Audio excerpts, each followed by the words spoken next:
Bueno, muy buenas noches a los que están sumándose recién nomás. Vamos a continuar con las enseñanzas de los días miércoles. Para los que no estuvieron en las anteriores, está todo filmado en el blog, así que luego se pueden contactar cómo poder ver las enseñanzas también. Estamos enseñando acerca de las marcas bíblicas de una iglesia o la iglesia de Cristo. O sea, ¿qué es lo que distingue a la iglesia de Cristo conforme a las Escrituras? En medio de una multitud de opiniones que hay en este sistema mundo, en pleno siglo XXI, predomina el relativismo, donde todo se cuestiona, donde todo se puede reducir a lo subjetivo, encontramos también que muchos dicen tener la verdad, ¿sí? Muchos dicen, lo que yo enseño es la verdad, lo que yo predico es la verdad, o lo que yo practico es la verdad. Y claro está entender que no puede haber muchas verdades, ni puede haber dos verdades, ni todo es verdad. Porque si todo es verdad, aniquilamos la verdad, ¿sí? No puede haber dos verdades, ni muchas verdades, solamente hay una sola verdad. Y esa verdad está expresada en las Escrituras. Ahora bien, muchos pueden tomar de las Escrituras y extraer conceptos que probablemente sean distintos, diferentes o equivocados también. Entonces hay que tener mucha prudencia a la hora de establecer un dogma o una convicción sin antes tener el testimonio del Espíritu Santo en lo que uno va recibiendo. Entonces venimos haciendo en serie acerca de la enseñanza de la iglesia y debíamos tocar esto, ¿sí? 3 marcas principales, entre muchas marcas que pueden haber, pero 3 marcas principales, que era la predicación de la palabra bíblicamente hablando.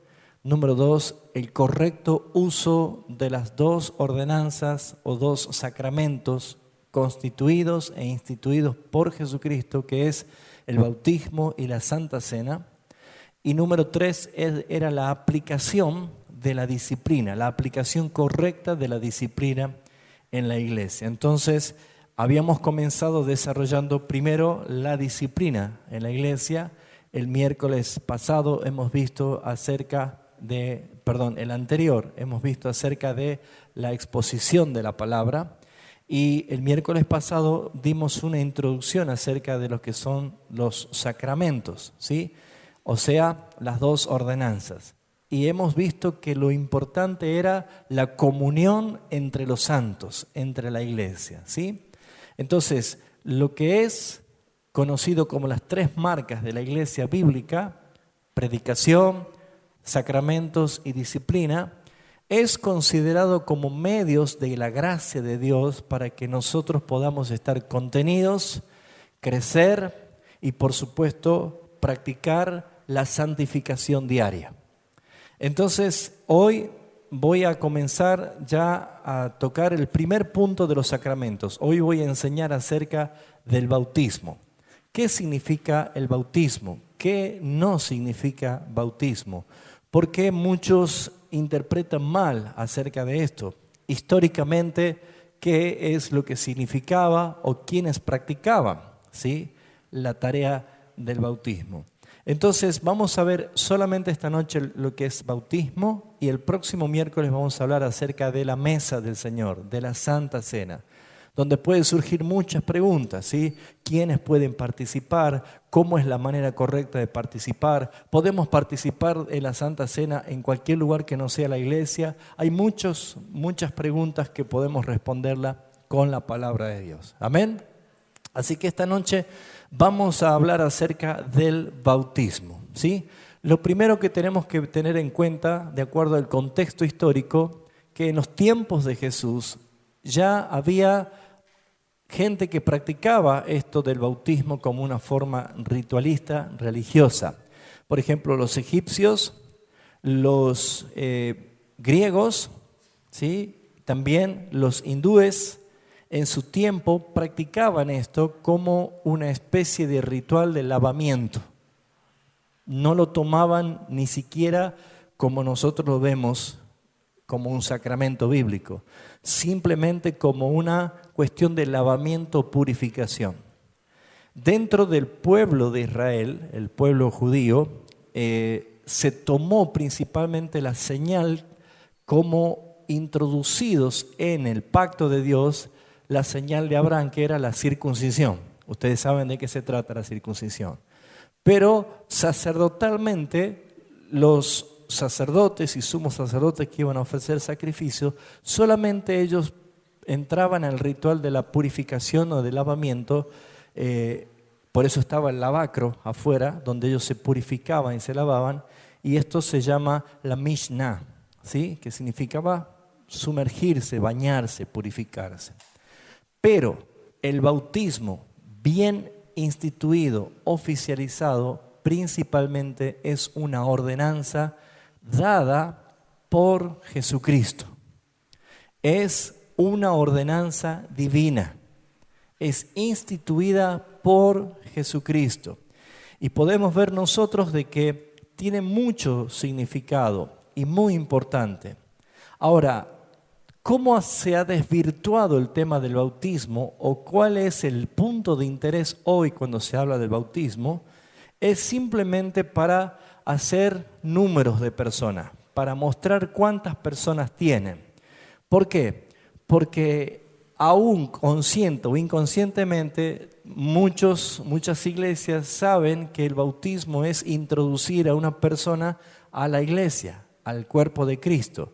Pero muchos han tomado con ligereza acerca del bautismo porque se le ha dicho que ellos van a dar un testimonio público. Pero el bautismo es mucho más que un testimonio público. El bautismo es una señal y un pacto. El bautismo es una señal, una evidencia y un pacto. Y debemos nosotros tener bien en cuenta de qué se trata. Y vamos a desarrollar en cuanto a lo que es el bautismo. Pero lo que es importante entender es que quien instituyó como un mandato, como una orden, es el mismísimo Señor Jesucristo. Esta es la forma neotestamentaria para interpretar esto. Entonces, para la persona bautizada le sirve como una señal de comunión con Cristo en su muerte y en su resurrección. Y esto está hablando de una unión con Cristo. El apóstol Pablo, si tenía que explicar acerca del bautismo, no lo hacen como muchos hoy lo pueden hacer, que muchos dicen, lo que vos estás por hacer en el agua cuando te sumergís es un testimonio de lo que pasó en tu corazón, ¿sí? Y muchos dicen, bueno, así como moriste, resucitaste, esto es un símbolo. Pero Pablo tenía una manera mucho más profunda de hablar. Pablo estaba diciendo de que el bautismo es una señal de comunión con Cristo, porque Pablo habla de la unión, estamos unidos a Él. Vamos a ver rapidísimo, si usted quiere ir anotando los textos o si quiere ir leyéndolos conmigo, vamos a ver Romanos capítulo 6, versículo 3 al 5. Y vamos a ver primeramente este texto. Léelo por favor. Romanos capítulo 6, versículo 3 al 5. ¿O no sabéis que todos los que hemos sido bautizados en Cristo Jesús, hemos sido bautizados en su muerte? Porque somos sepultados juntamente con Él para muerte por el bautismo, a fin de que como Cristo resucitó de los muertos por la gloria del Padre, así también nosotros andemos en vida nueva. Si fuimos plantados juntamente con Él en la semejanza de su muerte, así también lo seremos en la semejanza de su resurrección. Muy bien. ¿Qué está diciendo Pablo aquí? En síntesis está diciendo, ustedes, porque han nacido de nuevo, están unidos a Cristo. Y ustedes tienen que saber esto, que cuando Él murió, usted murió. Cuando Él resucitó, usted resucitó. Eso significa el bautismo. Por eso es que bautizarme como una señal de comunión, de testimonio que soy uno con Cristo, porque eso es lo que verdaderamente aconteció. Él dice, ¿no sabéis que todos los que hemos sido bautizados en Cristo Jesús, hemos sido bautizados en su muerte. Entonces aquí tenemos que trabajar con la palabra bautismo. Esa palabra deriva de la palabra griega baptizo, que significa sumergir, introducir, llenar, impregnar. Eso significa bautismo. Entonces, esta tipología dentro del mercado griego era muy clara y muy evidente, porque el comercio que se hacía allí en el puerto era vender seda. La seda muy linda, muy fina, pero la seda era blanca. Pero cuando alguien muy adinerado quería comprar una tela de seda que tenga otro color, la seda necesitaba pasar por un proceso de teñimiento, se la teñía. Y habían piletones de distintos colores con tinta. Entonces, cuando ellos sumergían, introducían la tela, sacaban impregnada de otro color. Entonces significaba, ellos decían baptizo, baptizo. Decían, están sumergidas, están introducidas y están tomando un cambio, ¿sí? Esa señal es la que toma Jesús para que sus discípulos puedan entenderlo, porque no se olviden que antes estaba predicando Juan el Bautista el bautismo del arrepentimiento. Por lo tanto, estaba diciendo en esa tipología de que su muerte y resurrección evidenciaba que la persona ha cambiado totalmente, que no es la misma persona. Entonces, más que Pablo estar interesado si cuántos miembros iba a tener la iglesia de Jerusalén, estaba él demostrándole de que era necesario que entiendan que era una evidencia de su regeneración, de su nuevo nacimiento, de su justificación. Porque ya no iban a ser más la misma persona que fueron, porque lo que sucedió en el agua es lo que antes sucedió en la cruz del Calvario. En Cristo hemos sido todos bautizados. Colosenses capítulo 2, versículo 12, por favor. Hoy vamos a ver bastantes versículos. Colosenses capítulo 2, versículo 12. Sepultados con Él en el bautismo, en el cual fuiste también resucitados con Él, mediante la fe en el poder de Dios, que le levantó de los muertos. Muy bien, aquí habla otra vez Pablo de la unión con Cristo. Sepultados con Él en el bautismo. Está diciendo Pablo, ustedes se bautizan en agua porque están teniendo una señal de la comunión con Cristo. Cuando Él murió, ustedes murieron. Cuando Él fue sepultado, ustedes fueron sepultados. Cuando Él resucitó, ustedes resucitaron. Eso no se enseña por lo general. Entonces pareciera que lo que tengo que hacer es un esfuerzo yo. Pero la obra de Cristo es perfecta. Y como nosotros estamos unidos a Cristo, así se ha completado la obra cuando Cristo murió. La pregunta es, ¿cuándo fuimos unidos a Cristo? Según Efesios capítulo 1, versículos 3 y 4, dice justamente, escogidos en Cristo, en Él, antes de la fundación del mundo. Cuando nosotros fuimos unidos a Cristo, cuando el Padre nos escogió en Cristo, el Padre escogió libre y soberanamente a los que Él quería salvar. Y no escogió por méritos humanos, simplemente por soberanía. No escogió Dios porque vio en mí algo que yo podía haber hecho. No escogió Dios porque Dios vio que yo iba a creer. No, Dios nos escogió para ser santos y sin manchas delante de Él. No porque Él veía que éramos santos y sin mancha. ¿Se entiende? Entonces, desde la eternidad nuestra vida está en Cristo. Por eso es que cuando Cristo murió, hizo efectiva la muerte de los santos. Ahora, ¿qué tenemos que ver? Veamos Gálatas capítulo 3, versículo 27. Otra evidencia más. Fuerte. Pues todos los que habéis sido bautizados en Cristo, de Cristo estáis revestidos. Revestidos. Usted cuando entra al agua, ¿cómo sale? ¿Revestido de qué? Mojado, revestido de agua, ¿no es cierto? ¿Por qué? Porque usted entró, fue sumergido y salió empapado. Bueno, dice, los que están en Cristo, los que han muerto juntamente con Cristo, los que allí, ¿sí?, han sido bautizados con Cristo, de Cristo están impregnados, revestidos. Aquí empezamos a ver que el bautismo no es simplemente para decir entre dos pastores, pastor, ¿cuántos miembros tiene usted? Y yo tengo más o menos 150. ¡Qué unción, pastor! Pero yo tengo 300 miembros. Ah, usted tiene más unción. A veces se piensa que bautizar gente es una garantía de éxito. Y no lo es, hermano. El bautismo es la evidencia genuina. Es un medio de la gracia de Dios para demostrarnos que estamos unidos a Cristo y que nosotros podemos vivir una nueva vida.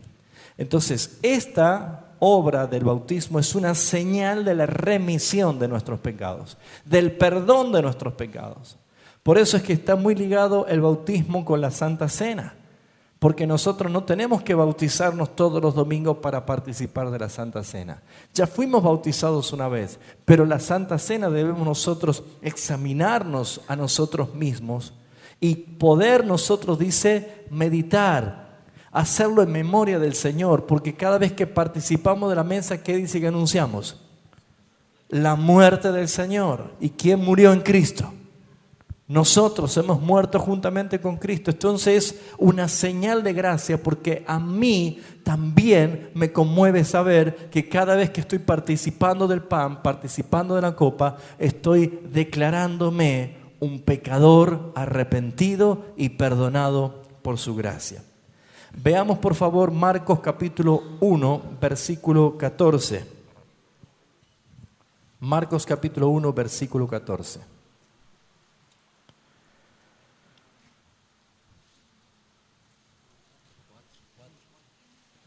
Marcos 1:14. Perdón, 1:4. Tengo mal aquí. Bautizaba Juan en el desierto y predicaba el bautismo del arrepentimiento para perdón de los pecados. El sentido que Juan obraba en cuanto al mensaje del bautismo era arrepentidos, arrepiéntanse. Y si ustedes se ponen a ver allí en el mismo capítulo 1 de Marcos, en el versículo 14, Jesús inicia su ministerio y dice lo siguiente: después que Juan fue encarcelado, vino Jesús a Galilea, predicando el evangelio del reino de Dios, diciendo: el tiempo se ha acercado, el reino de Dios el tiempo se ha cumplido, el reino de Dios se ha acercado, arrepentíos y creed en el evangelio. ¿Qué lleva implícito esto? Una vez más, que el bautismo también es una señal de remisión de los pecados, del perdón de los pecados. Hechos capítulo 22, 16. ¿Qué dice allí?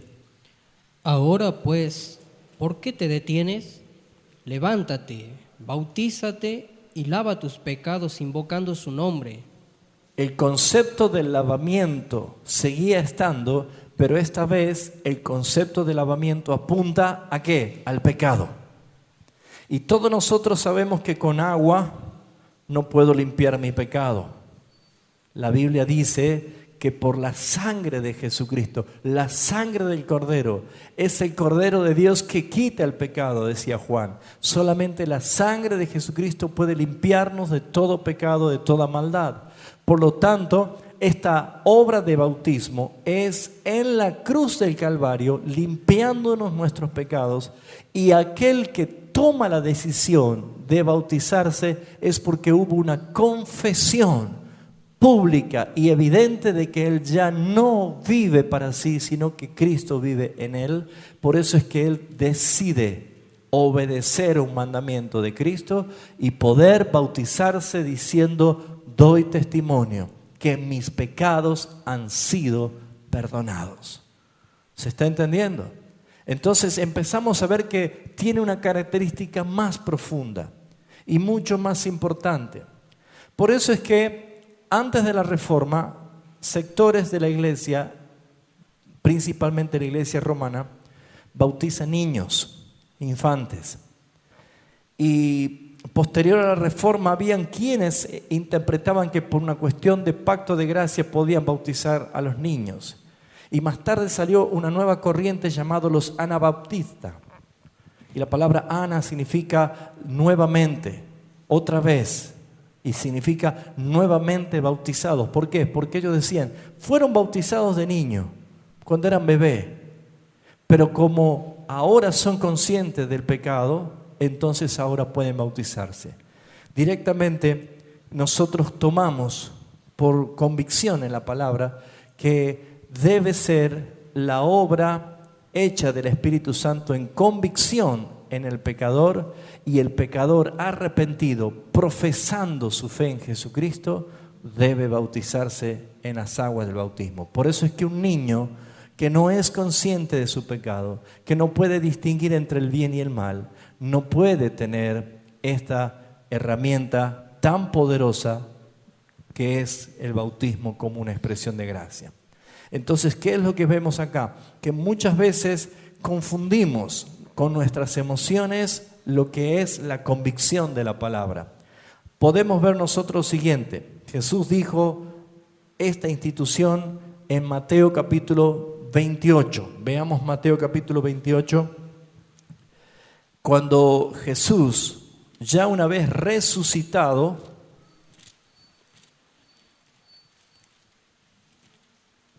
instituye esta ordenanza. Mateo capítulo 28 dice así, desde el versículo 18. Jesús se acercó y les habló diciendo, toda potestad me es dada en el cielo y en la tierra. Por tanto, id y haced discípulos a las naciones, bautizándolos en el nombre del Padre y del Hijo y del Espíritu Santo, enseñándoles que guarden todas las cosas que os he mandado. He aquí yo estoy con vosotros todos los días hasta el fin del mundo. Acá vemos que se le entrega una responsabilidad. La gran comisión es el gran mandato, el envío que Cristo hace a ese grupo de 11 apóstoles que estaban allí y que todavía estaban ellos sorprendidos del acto de la resurrección de Cristo, y ellos recibieron esta gran comisión de llevar el mensaje de Jesucristo hasta lo último de la tierra y bautizarlos a los que creyeren en el nombre del Padre, del Hijo y del Espíritu Santo. Y dice, enseñándoles que guarden todas las cosas que os he mandado. Esta evidencia habla de personas convertidas, con acto de conciencia y con capacidad de poder guardar, obedecer hasta el final, porque dice, estoy con vosotros todos los días hasta el fin del mundo. Un bebé que recién nace y lo bautizamos no es capaz de recibir, ni de creer, ni de arrepentirse, ni de meditar por sus pecados, ni mucho menos ser enseñado, ni guardar la palabra de Dios. Entonces, específicamente está hablando como una señal de comunión y como una evidencia de una conversión en Cristo Jesús. Por ejemplo, ¿por qué es una señal?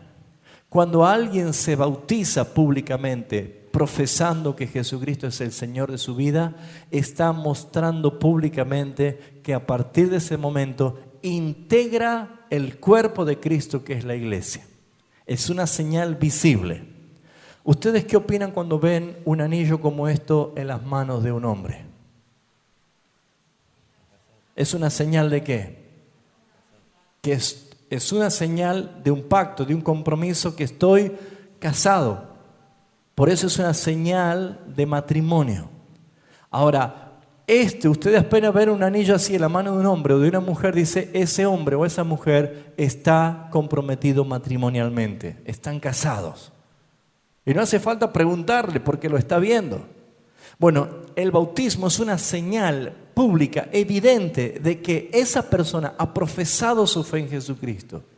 Por eso es que debía ser exhibido públicamente, debía ser evidenciado por el testimonio de su corazón.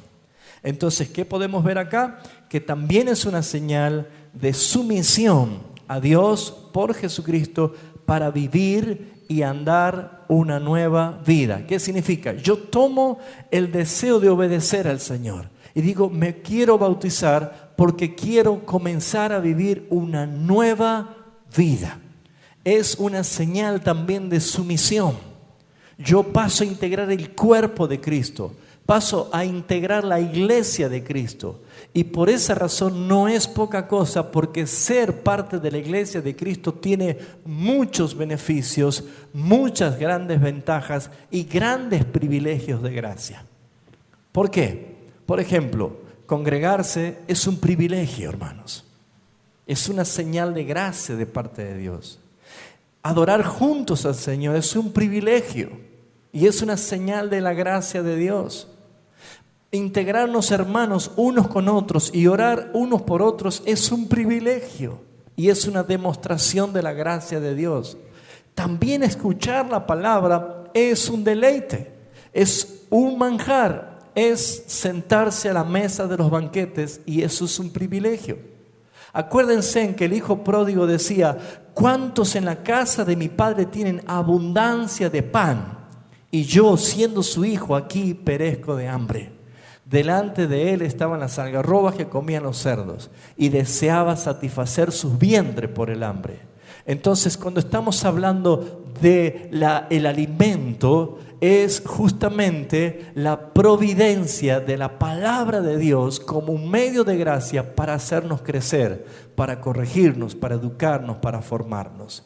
Entonces, todos esos beneficios y muchos más son privilegios que tienen los cristianos cuando se bautizan. Mucho más cuando tienen el sentido correcto del bautismo y no simplemente un acto emocional, ¿sí? En un momento, muchas personas dicen, yo quiero que sea, no sé, un bautismo inolvidable, Algunos quieren poner padrinos para el bautismo, algunos quieren repartir tarjetas de invitaciones. Mire, todo el merchandise es lícito, pero no todo conviene. ¿Por qué? Porque dejaría de ser el centro Jesucristo y pasa a ser usted. Y no es el propósito, ¿sí? Uno tiene que hacer en forma realmente espiritual, con sinceridad y con un profundo agradecimiento y gran sumisión, porque nos estamos sometiendo al gobierno de Jesucristo. Amén. Veamos, por ejemplo, Romanos 6:4 nuevamente. Romanos capítulo 6, versículo 4, dice así la palabra. Porque somos sepultados juntamente con Él para muerte por el bautismo, a fin de que como Cristo resucitó de los muertos para la gloria del Padre, así también nosotros andemos ¿en qué? En vida nueva. Entonces, ¿cuántas personas se han sumergido en un bautisterio o en una pileta? Pero simplemente se han mojado y después de un tiempo han vuelto a sus andadas y han vuelto con sus vicios, han vuelto con sus mañas, han seguido esclavos del pecado. ¿Por qué? Porque solamente hubo una manipulación. Usted debe bautizarse. ¿Hace cuánto que viene a la iglesia? Tanto. Usted ya tiene que bautizarse porque usted tiene que ser miembro de nuestra iglesia. Mira, hermanos, el concepto de que somos ovejas de su prado no significa que entendamos que son ovejas de mi rebaño o vacas para marcarlas como vacas que son mías. Los cristianos son partes del pueblo de Dios. Y los ministros, pastores, somos responsables de apacentar con la palabra de Dios. Pero cuando se hacen una serie de prosélitos para ver quién tiene más miembros, eso no es posible. Hay iglesias que tienen un gobierno congregacional, por lo tanto tienen que decidir por votaciones muchas cosas. Entonces, a la hora de elegir la votación de un nuevo pastor, Entonces el pastor empieza a hacer una serie de meses anteriores, empieza a buscar nuevos creyentes o gente que venga a la iglesia, los bautiza para que después los voten. Ese sentido es totalmente errado. Ese sentido es totalmente peligroso, carnal y antibíblico. La iglesia no es para suplir políticas. La iglesia no está para entretener gente con intenciones humanas. Es la evidencia de que Cristo nos ha introducido en su cuerpo para que a partir del bautismo vivamos en nueva vida. Una vida santa que agrade al Señor y que crezcamos permanentemente. Entonces, ¿quiénes pueden y deben bautizarse entonces?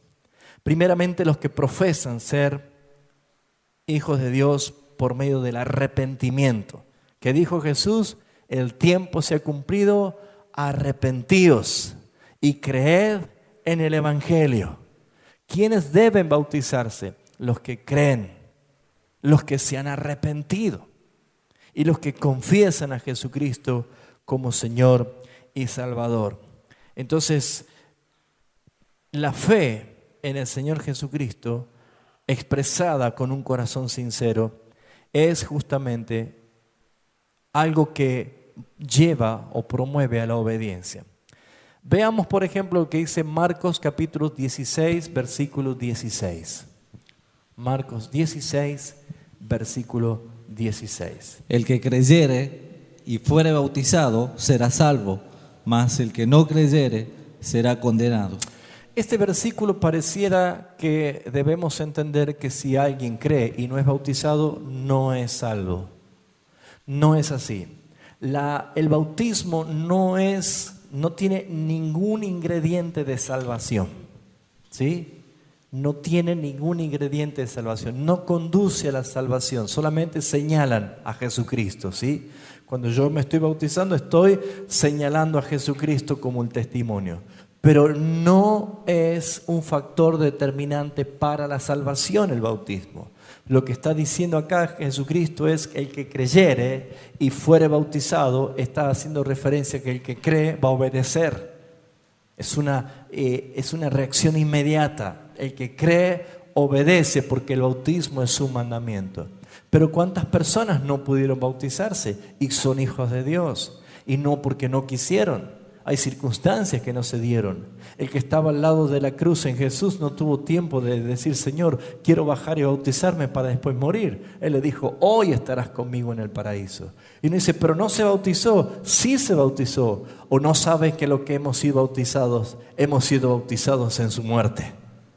Cristo murió al lado de él y él estaba siendo bautizado en ese momento. Por eso es que debemos empezar a ver la profundidad y la importancia de que incluso como padres sepamos enseñar a nuestros hijos lo importante que es crecer con la educación bíblica hasta el tiempo en que el Señor llame su vida a salvación. Porque saben, hermanos, tenemos muchas veces la confusión de pensar que porque son niños no tienen pecado. Y no es así. La Escritura dice que todos hemos pecado. No hay justo ni aún uno. Nadie. Todos se descarriaron. O sea, todos somos pecadores. Y si a veces nosotros por emoción de papás decimos, bueno, pero mi hijo es inocente. La Biblia no habla de ninguno como inocente. La Biblia dice que todos somos pecadores y culpables de nuestro delito y pecado. El Salmo 51:5 dice el salmista, en pecado me concibió mi madre y en maldad he sido formado. Entonces, ¿qué está mostrando? De que todos nosotros, aún nuestros hijos, hemos nacido en pecado. Entonces, si yo digo, mi hijo puede bautizarse y puede participar de la cena del Señor porque yo creo que no es pecador, está cometiendo un peligroso error, porque saben que la Biblia dice que Jesucristo vino a morir. ¿Por quién? ¿Por justos o por pecadores? Por pecadores. Y si yo estoy diciendo que mis hijos no tienen pecado, estoy peligrosamente diciendo de que Cristo no murió por mi hijo. ¿Entiende? Vamos a ver eso en la Santa Cena cuando veamos el miércoles que viene. Pero con el tema del bautismo es una evidencia, es una señal de mi conversión, de mi regeneración, mi transformación. Veamos lo que dice Hechos de los Apóstoles 8, 36 y 37. Yendo por el camino, llegaron a un lugar donde había agua, y dijo el eunuco: aquí hay agua, ¿qué impide que yo sea bautizado? Felipe dijo: si crees de todo corazón, bien puedes. Él respondiendo dijo: creo que Jesucristo es el Hijo de Dios. Y mandó a parar el carro, descendieron ambos al agua, Felipe y el eunuco, y le bautizó. Fíjense ustedes. Pero ¿qué vemos aquí? ¿Cuál es el contexto de esto? Que el Espíritu Santo le dice: júntate ese carro. Ahora, fíjense ustedes, según dice el versículo 26, este hombre era un hombre principal. Dice el versículo 27, etíope, eunuco, funcionario de Candace, la reina de los etíopes. O sea que si era un funcionario, era un hombre importante de la reina, ¿sí? Seguramente habrá ido con su caravana, ¿no? Habrá ido con su delegación de gente. No iban solos. Y el Espíritu Santo dice: júntate a ese carro.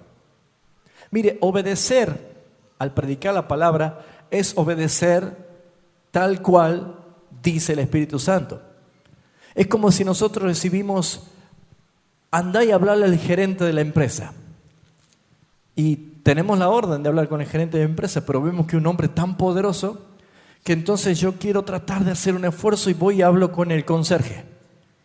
Y le predico de Cristo al conserje y se convierte el conserje. Entonces yo digo, bueno, probablemente el conserje después le va a llegar. No. Es ir a donde dice el Señor. Bueno, Felipe recibió directamente a este hombre, porque este hombre venía leyendo al profeta Isaías y no entendía. Y ahí es donde Felipe le dice: ¿pero entiendes lo que lees?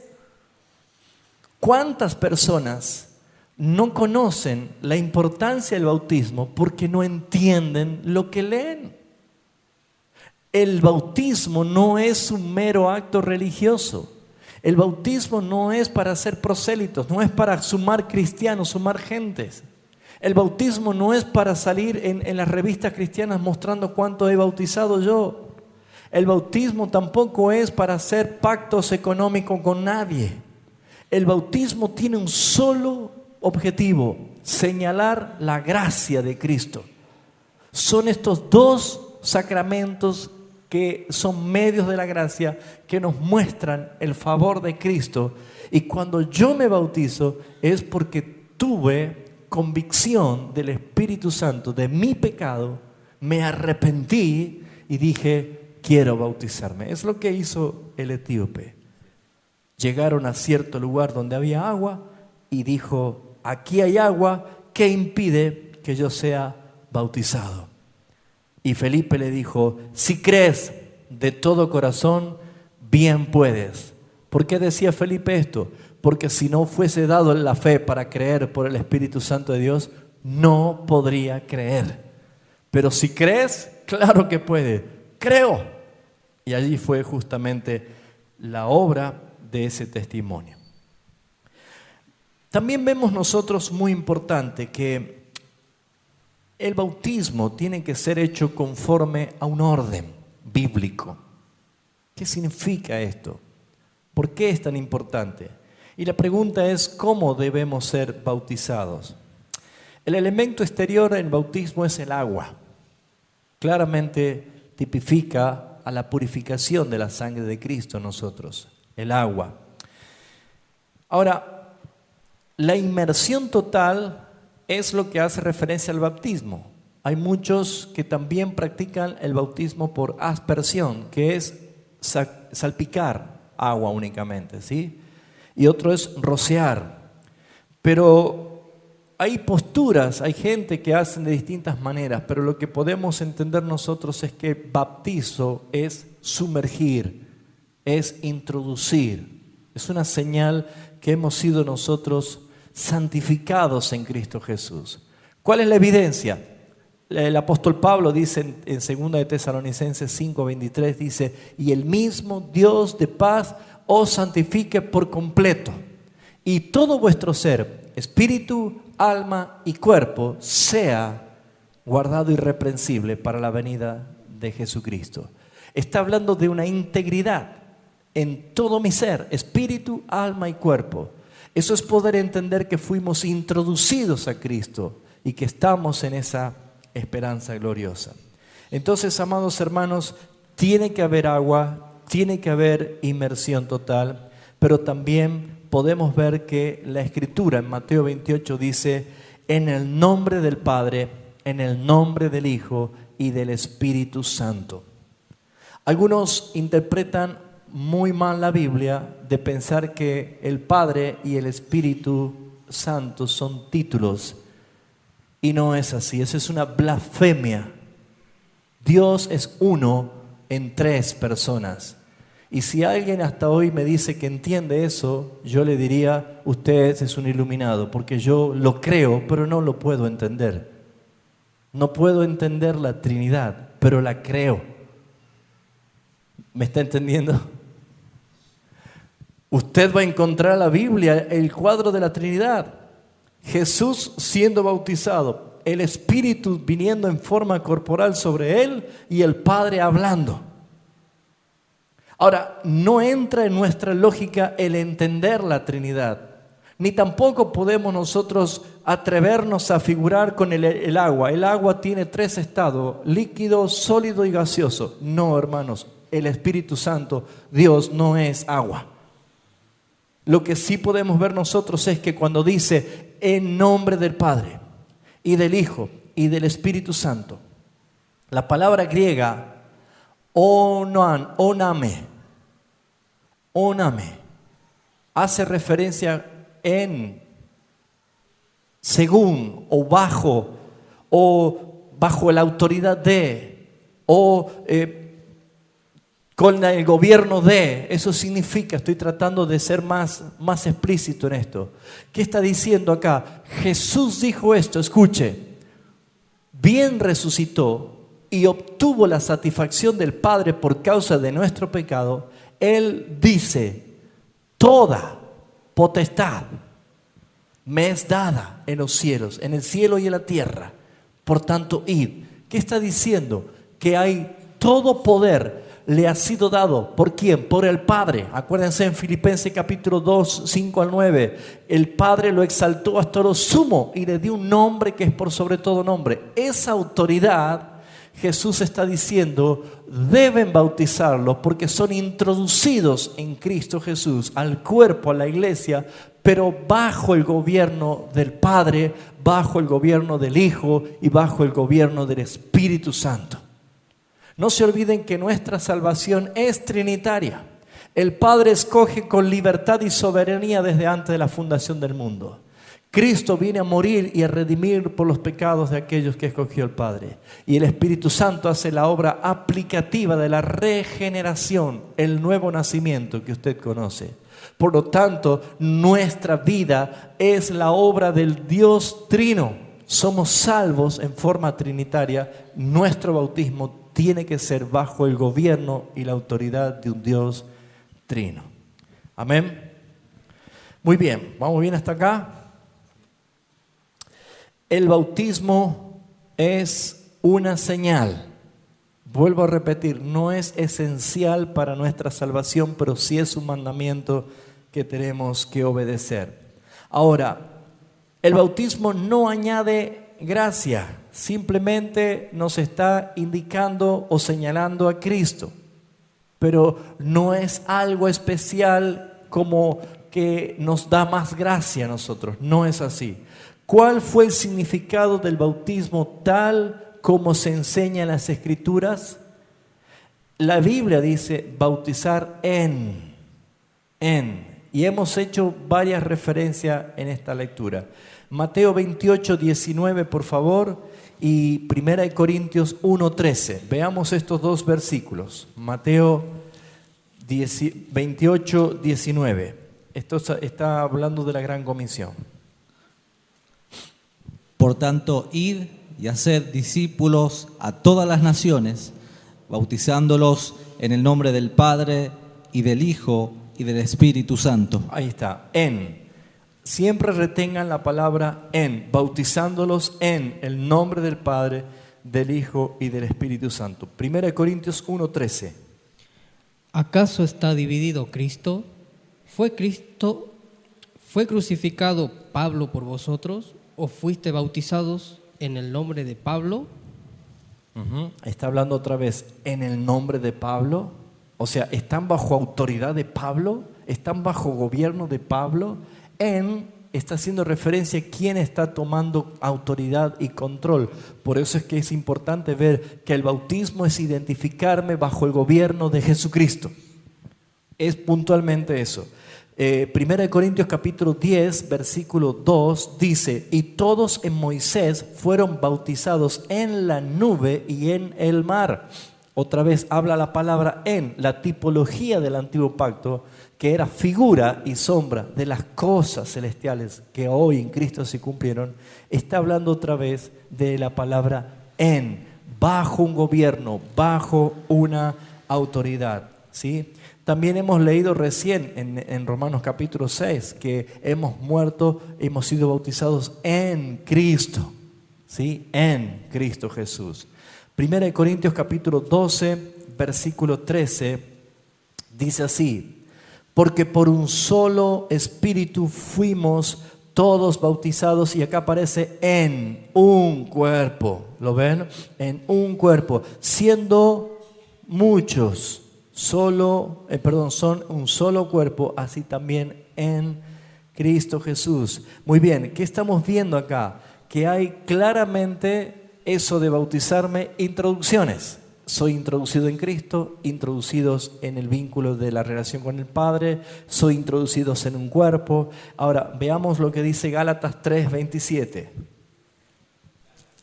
Gálatas 3:27, recién lo hemos leído, lo leo otra vez. Porque todos los que habéis sido bautizados en Cristo Jesús estáis revestidos.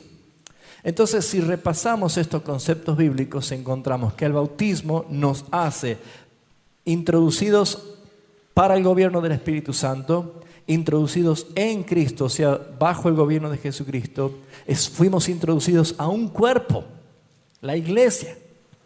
¿Y cuál es la evidencia más grande? Veamos Hechos de los Apóstoles capítulo 2 y el versículo 41 dice que esa era la evidencia de cómo pasaban a ser de la iglesia de Cristo.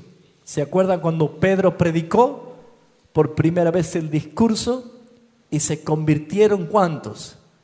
3,000 esa vez, pero no fueron contados como parte de la iglesia previamente a algo que sucedió antes. ¿Qué dice? ¿Lo tenés? Así que los que recibieron su palabra fueron bautizados y se añadieron aquel día como 3,000 personas. Muy bien. ¿Por qué se añadieron aquel día a la iglesia como 3,000 personas? Porque previamente fueron bautizados. Entonces, ¿qué problema tendríamos nosotros si la gente se bautiza y se cambia de acá para allá o va a otro lado, deja de congregar?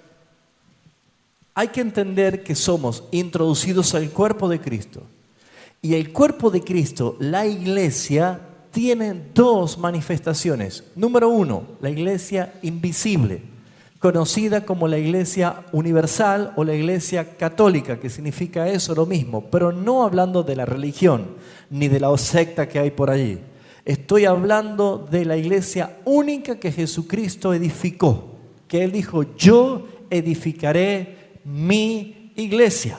Entonces, todo lo que hemos sido muertos juntamente con Cristo y resucitado con Él, hemos sido bautizados en su muerte. Por lo tanto, pertenecemos a la iglesia de Jesucristo, la iglesia invisible.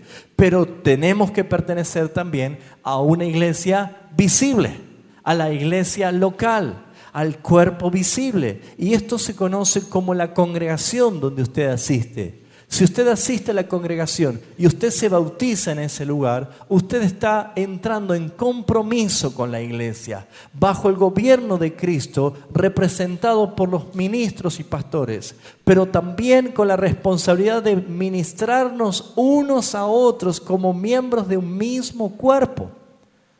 Entonces fíjense de que no se trata únicamente el bautismo para ser un número más dentro de la iglesia, sino parte vital, importante de la iglesia. Hermano, usted es tan importante como yo. Usted me hace falta como hace falta el hermano. ¿Por qué? Porque somos un cuerpo. Y somos importantes. Porque quiero que sepa que puede haber gente parecida haciendo cosas parecidas, pero nunca son iguales. Porque Dios nos hizo únicos e irrepetibles. Y Dios te dio a vos algo que no lo tiene tu hermano. Y por eso Él te hace introducir a la iglesia. Por eso Él te da dones espirituales para que la iglesia sea nutrida de los propios dones que Dios le ha dado. Los dones no son para el impío. No se equivoque. Yo tengo el don de sanidad, me voy a hacer milagros en la calle. No es para eso. Es para la iglesia.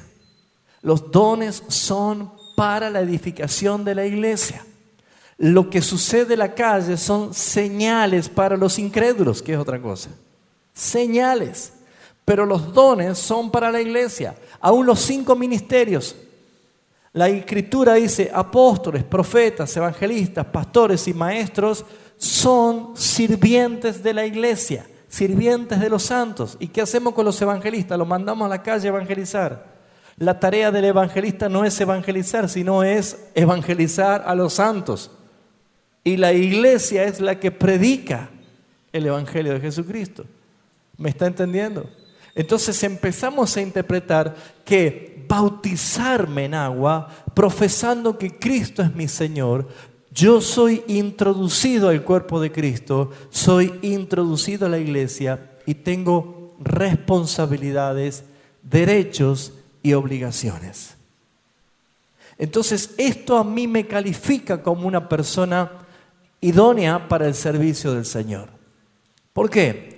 Porque he confesado que Jesucristo es mi Señor y que Él es mi Salvador y que pertenezco a su cuerpo, porque estamos bajo el gobierno del mismo Espíritu, por la misma fe, y estamos solícitos, dispuestos a guardar ese vínculo, esa unidad por medio de Jesucristo. ¿Cuánto lo entienden? Ahora, muchos me preguntaron alguna vez, ¿yo me puedo volver a bautizar? Porque yo me bauticé cuando era chiquito y no sabía. Otro dice, yo me puedo bautizar porque resulta que yo me quería casar con doña y el pastor decía, hasta que no se han bautizado no se pueden casar. Entonces nos bautizamos para poder casarnos. Sucede cosas así, ¿no es cierto? Y yo me puedo volver a bautizar, ¿y por qué? Y porque yo me bauticé porque yo quería tocar la guitarra y el pastor no dejaba que toque la guitarra hasta que no se bautizara, entonces me bauticé. O sea que los objetivos del bautismo eran cualquier cosa menos la evidencia de su regeneración. Por eso, amados hermanos, no somos justificados porque nos bautizamos. Nos bautizamos porque fuimos justificados. Es al revés. ¿Se entiende? No servimos, no vamos a ver, voy a hacer el concepto. No me voy a bautizar para servir, porque a eso es lo que queremos nosotros muchas veces. Sino que yo tengo que entender que yo me bautizo porque creo en que la obra de Cristo en mí ha sido eficaz para perdonarme. Entonces yo soy introducido por Jesucristo a su cuerpo. Entonces la obra que yo hago de servicio, la iglesia crece, porque cada uno va creciendo con el crecimiento que da Dios. Entonces el significado del bautismo no es tan solo limpieza, sino también una señal de nuestra unión con Jesucristo. Muy bien, ¿conocen hermanos que están bautizados pero que andan de pachanga por ahí? ¿Sí o no? ¿Conocen hermanos bautizados que cada tanto sacan un puchito por ahí, se prenden un puchito? ¿O se toman un par de traguitos y quedan bailando el paso doble? ¿Sí? ¿Conocen esos hermanos que fueron bautizados que cuando por ahí juegan al fútbol les salen viboritas, estrellitas, calaveras por la boca? ¿Algunos cuantos insultos? ¿Conocen hermanos que son bautizados pero sin embargo todavía son mentirosos? ¿Todavía engañan a la gente? Entonces uno se pregunta, ¿realmente el hermano es una persona que ha nacido de nuevo? ¿O ha sido bautizado simplemente porque escuchó un mensaje y tuvo una conversión emotiva? Mire lo que pasó, un encuentro que tuvo Pablo en Hechos de los Apóstoles 19 con cierto grupo de discípulos. Hechos de los Apóstoles capítulo 19 dice así: aconteció que entre tanto que Apolos estaba en Corinto, Pablo, después de recorrer las regiones superiores, vino a Éfeso y hallando a ciertos discípulos, les dijo: ¿recibiste el Espíritu Santo cuando creísteis? Y ellos, ¿qué le respondieron? Ni siquiera hemos oído si hay Espíritu Santo. Esto es terrible. Y esto se repite hoy en día otra vez. Hablar del Espíritu Santo no es hablar de que yo en la iglesia tengo un cuadro con una paloma blanca. No se trata de eso. Primero, el Espíritu Santo no es una paloma blanca. Sáquese ese paradigma de su cabeza. La Biblia dice que descendió en forma corporal como paloma, pero no dice que era ni siquiera blanca la paloma. ¿Sí? Eso es una mística. Lo que tenemos que ver es que el Espíritu Santo no es evidencia de hacer cosas extrovertidas. La evidencia del Espíritu Santo no es hablar lenguas. O no es danzar y gritar, no. Creo que lo que quiere hacer el Espíritu Santo es dueño para hacerlo porque Él es Señor. Pero déjeme decirle que la principal evidencia de un cristiano que ha recibido el Espíritu Santo es que está bajo gobierno del Espíritu Santo. Es el gobierno. Es que yo no soy dueño de hacer lo que quiero porque tengo mi gobernante. Es el Espíritu Santo de Dios. Y cuando Pablo pregunta, ¿recibiste el Espíritu Santo cuando creíste? Y ellos dijeron, ni siquiera hemos oído acerca de un Espíritu Santo. Si podemos hablar de esto, ¿cuántos cristianos hoy en día están en todo tipo de religiones, manifestaciones y cuántas cosas emocionales muy lindas para el alma, pero no conocen el gobierno del Espíritu Santo en su vida? Predican.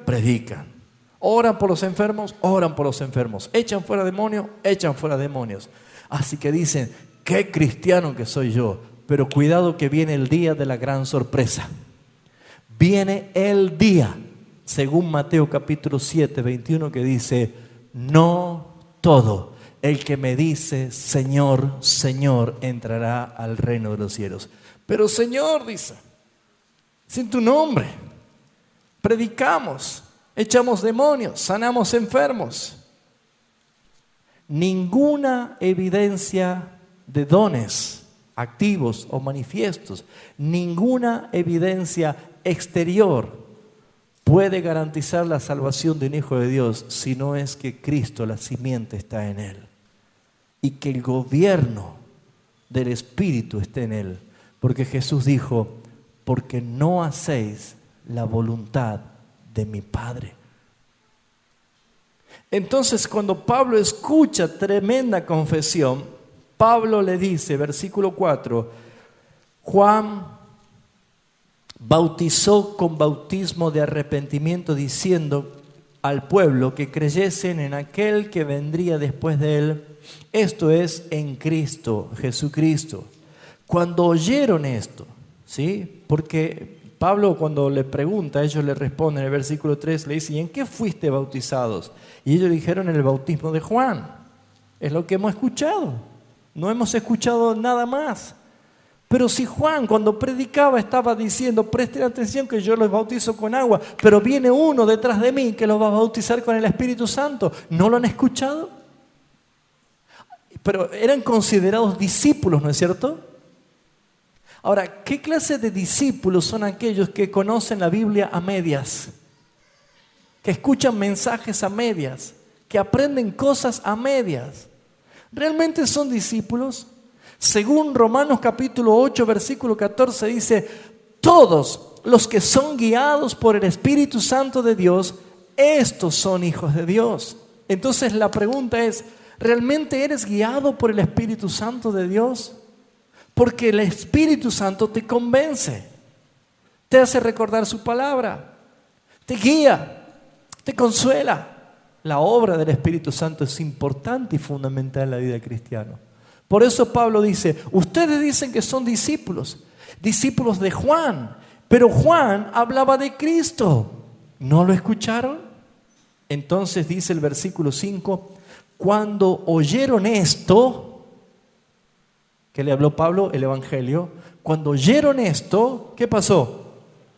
Fueron bautizados en el nombre del Señor Jesús y habiendo impuesto las manos, vino sobre ellos el Espíritu Santo y hablaban en lenguas y profetizaban.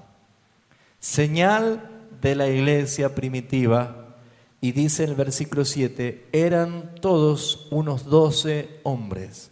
A partir de allí, cuando se menciona qué cantidad eran porque ya eran contados como la iglesia. Es muy importante entender que hay una verdad espiritual y la realidad espiritual en lo natural. La iglesia visible de Jesucristo también. Amén.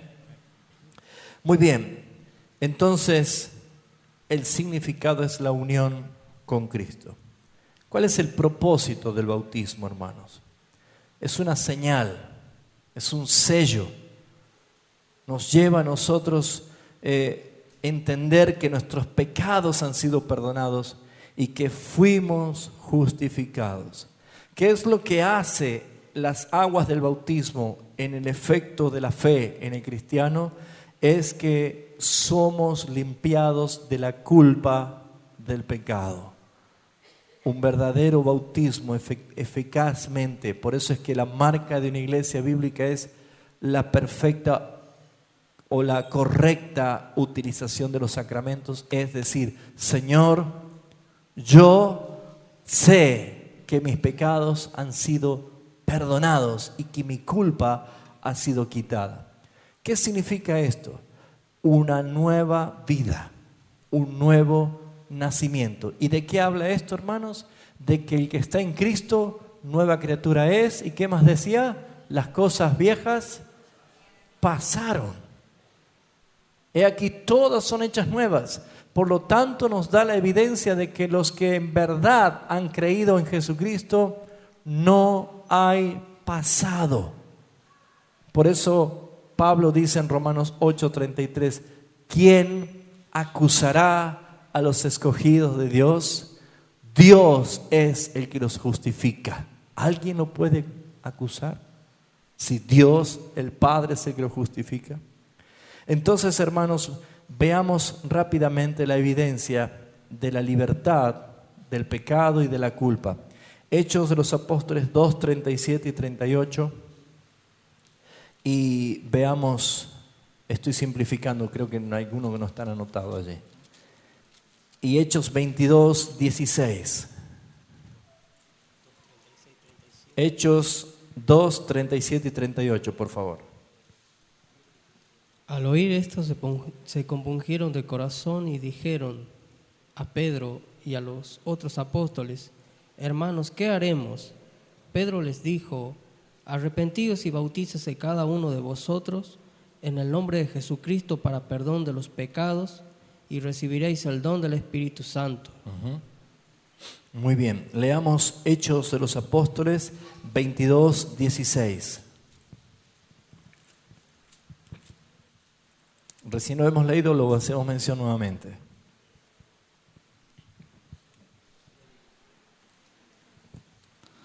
Ahora pues, ¿por qué me detenéis? Levántate y bautízate y lava tus pecados, invocando su nombre. Amén. Lávate, levántate, bautízate y lávate. Se terminó, ya no hay culpa, no hay pecado.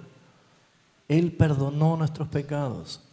Ahora, ¿qué empezamos a ver nosotros? Es que la correcta aplicación del bautismo hace que un cristiano que se está bautizando está dando testimonio genuino de su regeneración. Ha nacido de nuevo verdaderamente. Ya no vivo yo, es Cristo el que vive en mí. Fíjese en 1 de Pedro capítulo 3, versículo 21, dice así la Escritura. El bautismo que corresponde a esto ahora nos salva, no quitando las inmundicias de la carne, sino como como la aspiración de una buena conciencia hacia Dios por la resurrección de Jesucristo. Una nueva conciencia limpia. O sea, habla de una evidencia de una regeneración. Muy bien, vamos bien hasta acá, ¿sí?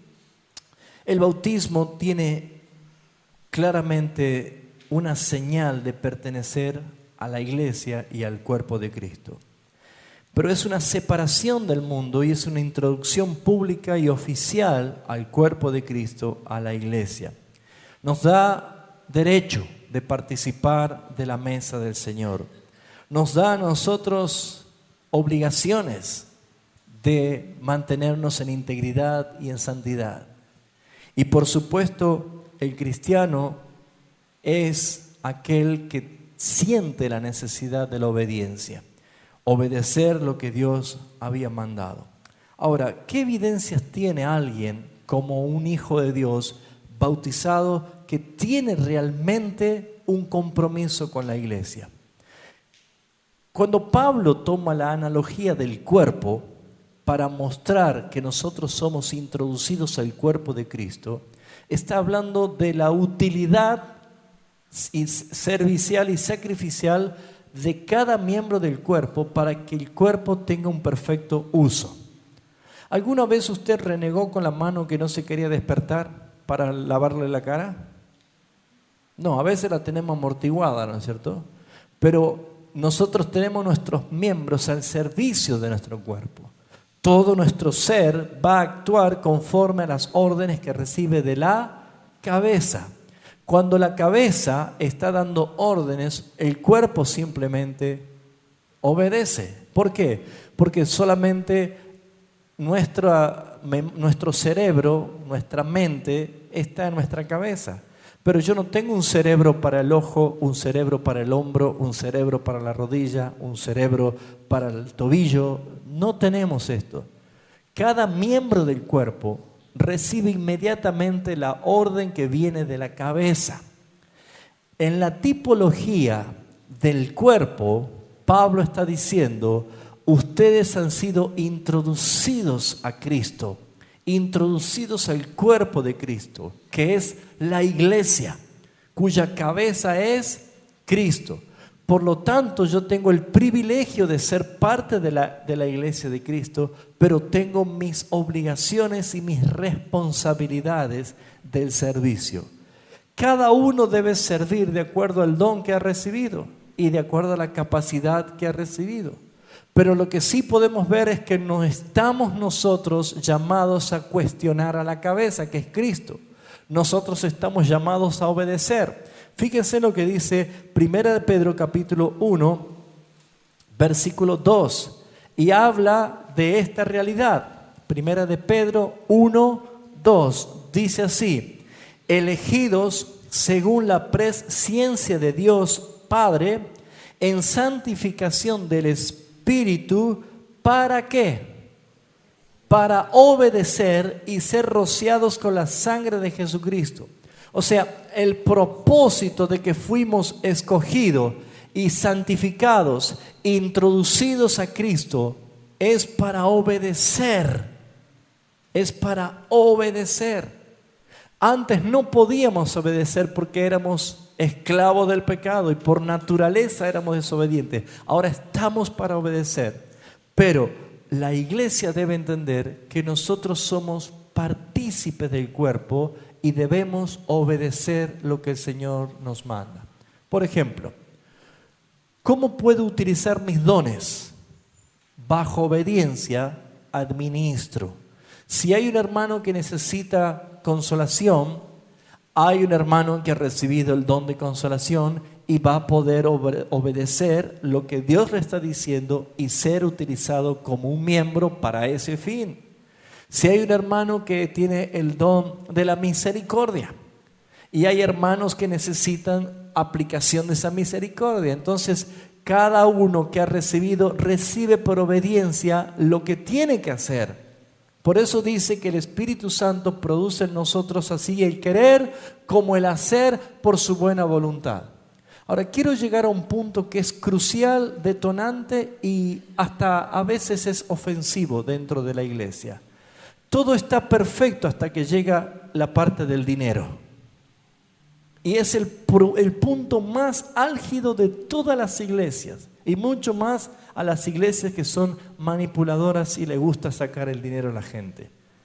Cuando todos pertenecemos a la misma cabeza, el mismo cuerpo, la expresión de la ofrenda, de los diezmos, de las dádivas, de las primicias, ¿saben cómo son? Son por obediencia a Dios y con la generosidad que Dios pone en nosotros para hacerla.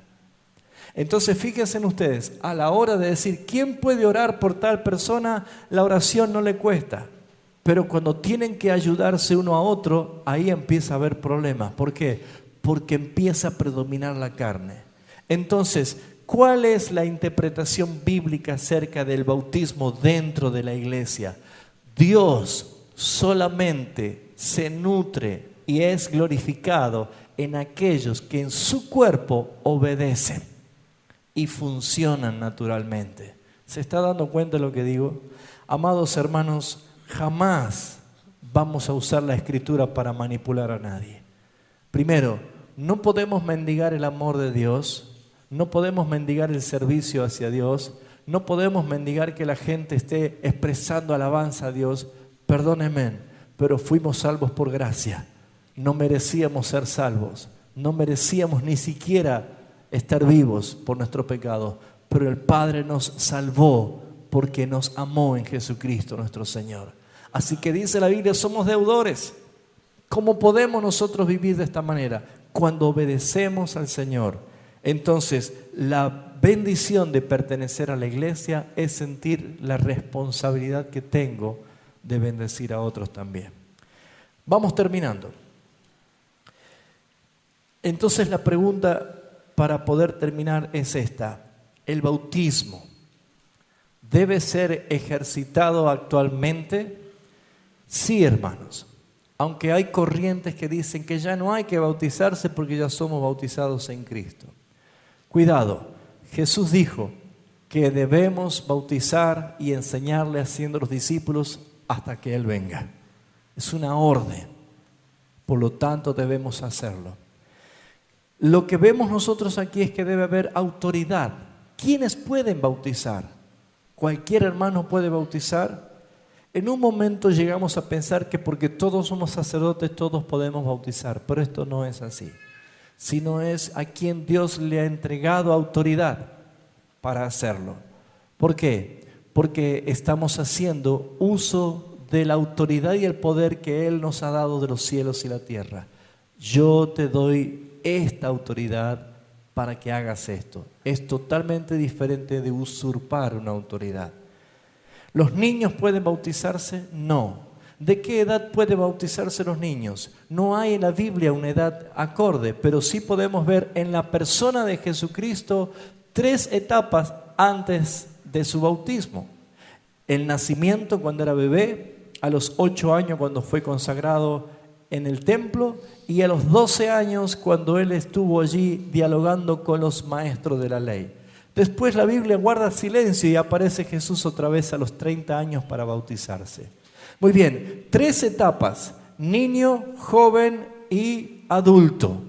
Cuando uno dice joven, estamos tomando nosotros para nuestra cultura la edad más o menos de 21 años para arriba. ¿Por qué? Porque decimos que ya son mayores de edad como jóvenes, ¿sí?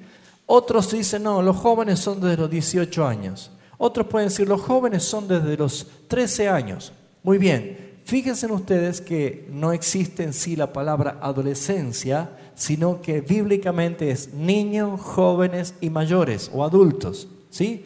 Son 3 palabras griegas. Presta atención que voy a terminar con esto. 3 palabras griegas. Uios, que es mayores. Tecnión, que es niños. Y tecnón, que es jóvenes, ¿sí? Son 3 etapas. Tecnión, tecnón y uios. Son 3 palabras griegas que significa niño, joven y maduro, ¿sí? Tecnión, niño. Tecnón, joven. Uios, maduro. ¿Qué quiere decir con esto? Presta atención. 3 niveles. Primera de Juan dice, os escribo a vosotros niños, os escribo a vosotros jóvenes, os escribo a vosotros padres. 3 etapas. 3 etapas que hablan de madurez. Jesús fue visitado sobrenaturalmente por ángeles, los astros, sabios caldeos que llegaron, pastores, el día de su nacimiento. Se lo vio a Jesús como un niño, ¿sí? Pero luego a Jesús se lo ve a los 12 años, calificado conforme a la cultura como un joven. Pero la plenitud de la edad era a los 30 años, y a partir de los 30 años eran los que recibían el espíritu de la adopción. Y la palabra adopción no es como nosotros culturalmente entendemos que es criar a un hijo ajeno como si fuera nuestro, ¿sí? No, para justamente la cultura hebraica, adoptar significaba que cuando llegaba su propio hijo de sangre a ser mayor de edad, el padre decía, hijo, a partir de ahora te voy a declarar mayor de edad y vas a poder usar todos mis bienes como un hombre responsable. ¿Me está entendiendo? Yo tengo a mi hijo Pedro acá. Pedro tiene 14 años. Él puede ser tan heredero del auto que yo tengo, pero si yo le doy a los 14 años la llave del auto, puedo hacer que él mate a alguien o se mate a él. ¿Por qué? Porque estoy haciendo algo imprudente. ¿Él es dueño como yo? Sí, pero no es mayor de edad. Ahora, cuando él cumpla su mayoría de edad, yo voy a decir, hijo, te doy la llave del auto, puedes usarla. ¿Sí? Perfecto. ¿Qué pasó con Jesús? Presta atención. Jesús nació en un pesebre. Niño. Tecnión. Pero aparece a los 12 años. ¿Se acuerdan? Y los doctores de la ley se maravillaban por lo que aprendía. Joven. Muchos dicen que la edad de los 12 años es la edad clave para que una persona, un niño que tiene convicción de sus pecados, se pueda bautizar. ¿Por qué? Porque es la edad bisagra, ¿no? Es la edad que empiezan a mostrar justamente todo lo que han aprendido los padres, empiezan a desarrollar un carácter. Por eso papá y mamá, si tienen hijos todavía menores de 12 años, están a tiempo para corregirlos, instruirlos, disciplinarlos, encaminarlos. No se canse, porque después de los 12 años le va a costar. ¿Por qué? Porque ya empiezan a tomar su conducta y empiezan a manifestar sus habilidades de acuerdo a su carácter, y ya cuesta más. Jesús a los 12 años mostró que había en él sabiduría en la palabra. Había un discernimiento especial. Pero cuando Jesús aparece a los 30 años, el Padre abre los cielos y dice, huios, lo declara mayor de edad. Y a partir de allí, Él comienza a utilizar los poderes del Padre. Dice, en ti tengo complacencia.